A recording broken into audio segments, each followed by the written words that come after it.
penalty, mistake. Obviously, we know that we won't be good enough to win a close game with 96 yards of penalties against us. So those are things that we can fix, and we will. It's discipline. It's fundamentals. It's making sure we understand, and be dialed in on the snap count. We had 3 false starts. We had 2 the week before, I believe. Even if you're getting a simulation of a snap count across the ball, you shouldn't. That should not draw you in a position that you're offsides.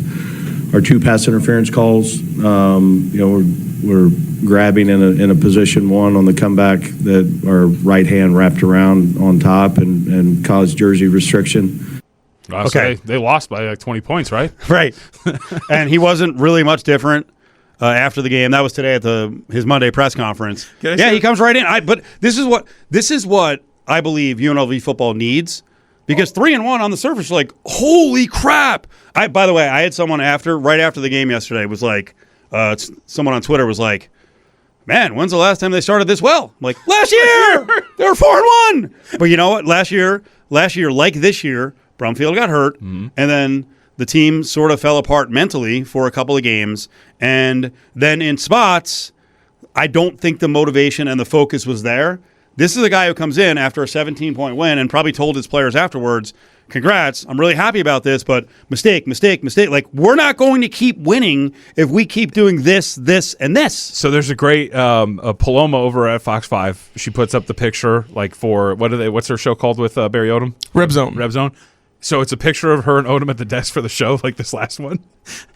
Odom looks like they're 0-17. Yeah. Like, he does not look happy at all. It's like you just went out there and got you cruise past these guys. It was great. So I like the mentality. First off, like, you like that a lot. Like, because like you said, that's good coaching. It's not good enough. We want to get better. Every step of the way, you want to get better.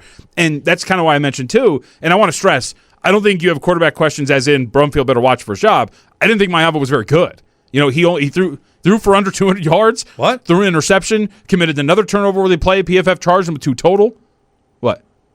Oh, I'm getting from a group of fans that clearly it's his job and Brumfield's never shown him anything. Oh, yeah, no. You've got questions. And I'm not rooting against the kid, but I think you have to judge it objectively. And I have no idea if Brumfield's going to be healthy enough to play in this game. But if you notice, I will send out the PFF grades, which I trust. And the 3 lowest players on offense were Mayava at 49.9, Ricky White at 53.8, and Jack Haas at 54.5. Yep. Like, he did some good things, and he was in control, but he made some mistakes, clearly, by the grade. This is not a clear situation. What is clear is that they have a backup this year who can play. Yes. And that never really developed last year, and that's why the season fell apart. Yes. So, like, that's as you spin this forward, because here's the thing, and I think Odom, if you're asked this is very true too, you're not going to run for 299 yards and 6.5 yards per carry every game. You're not going to be able to get carried by an elite ground game like that every week. And when you're not, you're going to need a quarterback who doesn't put the ball in danger, which Mayava through 2 games, now we'll call it 2 because he gave him in there pretty early against Vandy, has done pretty regularly, puts the ball in danger. And we saw that in practice too in camp. The ones that we went to, he would make some pretty great throws, but they were into tight windows. And you're like, you're not going to get those every time. And that's what he kind of does as a quarterback. So that's not going to maintain itself. So to me, that's a good positive. Like, you went in there, you ran the ball well, you played pretty well defensively, but you come out of this with, okay, you got that one, but once you start to get the conference opponents who are on your same level, you're going to have a quarterback that's going to be able to make you better in certain plays, is going to add to the probability of winning, as opposed to Mayava, who's been kind of sketchy so far. UNLV 3-1, beats UTEP 45-28. Here's a little more from the Monday press conference with head coach Barry Odom. Roughing the passer was a tip ball, and the linebacker's hand came back down through the quarterback's face mask. That they're going to call that every single time. Roughing the punter was a huge one. It was a really nice play early on the block punt. Thought we had a chance and an opportunity to get another one. We were inches away from getting that, but he left his feet. And usually when you do that and it's that close and you don't get the ball, it's going to be roughing. So we'll learn from that. And if we can get those fixed, continue to improve in schematics, and then how we go perform and prepare, then we'll continue to be a better team.